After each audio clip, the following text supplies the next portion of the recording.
क्या आप दिल्ली एनसीआर में कोई प्रॉपर्टी खरीदने की सोच रहे हैं? क्या आपको इस बात की जानकारी है कि दिल्ली एनसीआर में क्यों जल्द ही होने वाला है बुलडोजर एक्शन प्लान?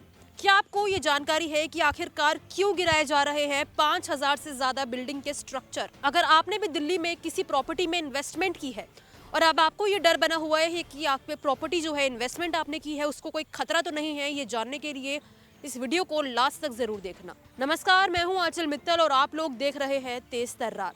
अगर आप या फिर आपके किसी करीबी ने दिल्ली की किसी प्रॉपर्टी में इन्वेस्ट करा है और अब आपको ये डर लगा हुआ है कि कहीं उस प्रॉपर्टी को कोई खतरा तो नहीं है, तो मैं आपको बताऊंगी कि आखिरकार आपकी प्रॉपर्टी को खतरा है या नहीं है और आखिरकार राजधानी के किन किन इलाकों में ये बुलडोजर एक्शन प्लान होने वाला है।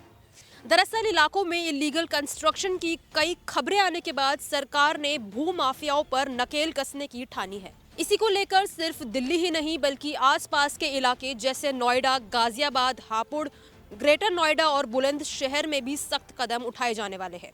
पिछले कुछ दिनों से दिल्ली एनसीआर और उससे जुड़े कई इलाकों में इलीगल कॉलोनी की जैसे भरमार सी आ गई है। दरअसल लैंड माफिया इन इलाकों में कॉलोनियां बसाने के लिए गलत तरीके से जमीन काट रहे हैं।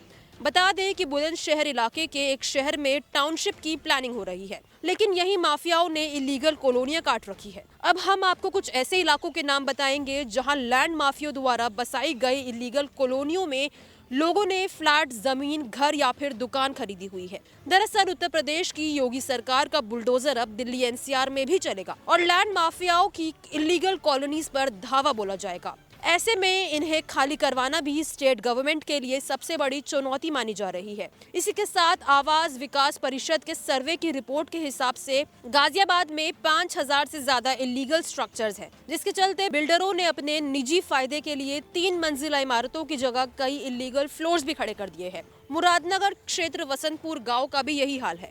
बात करें दिल्ली की तो नजफगढ़, नरेला, साउथ दिल्ली और सिविल लाइंस, बुराड़ी, मुखर्जी नगर और स्वरूप नगर में भी बुलडोजर की गूंज जल्द ही सुनाई देगी। और सिर्फ इतना ही नहीं बल्कि फरीदाबाद, दादरी और ईस्ट दिल्ली के कुछ इलाकों में भी ये खतरा लगातार बना हुआ है। इसके अलावा नोएडा, ग्रेटर नोएडा की कुछ अवैध कॉलोनियों में भी ये खतरा है। अब सवाल ये है कि इन भू माफियाओं से आखिरकार कैसे बचा जाए। आपको बता दें कि योगी सरकार ने अथॉरिटीज के ऑफिशियल्स को प्रॉपर्टी इन्वेस्टमेंट से जुड़ी एक रिपोर्ट तैयार करवाने का आदेश जारी किया है। ऐसे में अगर आप दिल्ली एनसीआर में प्रॉपर्टी लेने का प्लान बना रहे हैं तो कंसर्न्ड अथॉरिटी से उस बारे में इन्फॉर्मेशन जरूर ले और पूरी डॉक्यूमेंटेशन करना बिल्कुल भी ना भूले। जायज सी बात है कि दिल्ली एनसीआर की प्रॉपर्टीज में कौन इन्वेस्ट करना नहीं चाहेगा। यहाँ पर लगभग हर एक चीज की सुविधा है, तो लेकिन हमेशा ये याद जरूर रखें कि ये एक जरूरी फैसला है और इसी वजह से किसी भी शॉर्टकट को बिल्कुल न अपनाएं। साथ ही अगर आप प्रॉपर्टी ले चुके हैं तो कंसर्न्ड अथॉरिटीज से इस प्रॉपर्टी से जुड़े सारे शक दूर कर ले ताकि आपके आशियाने पर बुलडोजर ना चल जाए। इसके अलावा मैं आपको बता दूं कि हाल ही में दिल्ली के आजादपुर इलाके में बुलडोजर एक्शन प्लान किया गया था, जिस कारण कई लोगों की झुग्गियां टूट गई। लगभग 50 साल से जो लोग वहां पर रह रहे थे उनका आशियाना उनसे छीन लिया गया। तो अगर आप दिल्ली की किसी भी प्रॉपर्टी में इन्वेस्ट करना चाह रहे हैं तो इन सब चीजों को जरूर देख ले, वरना आपका भी आशियाना टूट सकता है।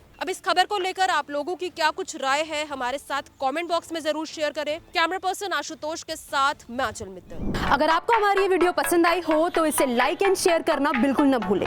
इसके साथ ही हमारे चैनल को जरूर सब्सक्राइब करें और हाँ, बेल आइकन भी जरूर दबाएं ताकि दिल्ली से जुड़ी तमाम खबरों की नोटिफिकेशन सबसे पहले आप तक पहुंचे।